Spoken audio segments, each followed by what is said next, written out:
question for Professor Witte, which is that whether or not you think there's a version of human rights that all of the world's major religions can agree upon, and how you would respond to claims that ideas like faith is essential to freedom and a very pronounced emphasis on the individual right of conscience, or specifically Christian or specifically Protestant claims, and maybe you could say that every world religion has these elements within itself, but I mean, what if it didn't? I mean, how would you go about addressing it? The World Parliament of Religions that Hans Kung has convened has put together a declaration, a world declaration of world religions' understandings of human rights and human responsibilities, which tracks in part the Universal Declaration of Human Rights, but also articulates the foundations on which those human rights claims rest, and also the caveats and qualifications and understandings that individual faith communities might want to have about certain fundamental rights that they agree to but want to apply locally in their own unique way. So I would start with that as an interesting experiment with what have representatives from the multiple axial religions agreed to in this World Parliament of Religions. A second place I would look is to look at the ratification with or without understandings and reservations and declarations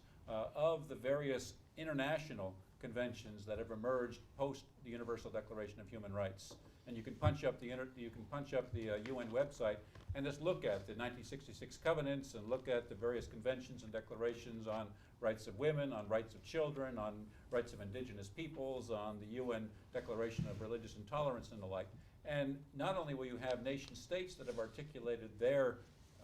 ratification with understanding, reservation, and declaration, but you increasingly now also find religious communities in organized hierarchical bodies who have signed on with or without understandings,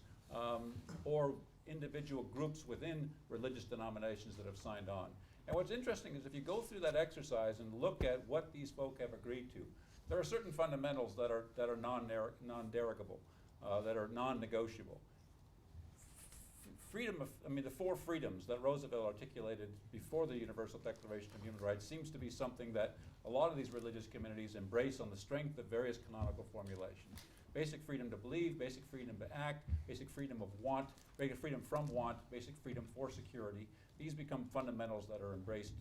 universally. If you look at a variety of forms of literature that have emerged in the last 15 years, some of it cited in a couple of footnotes in the article that was assigned to you, you can see a whole bunch of books emerging now about Asian religions and human rights values, African religions and human rights values, Western religions and human rights values. And there's a new book edited by my wife's husband that's coming out called Religion and Human Rights, where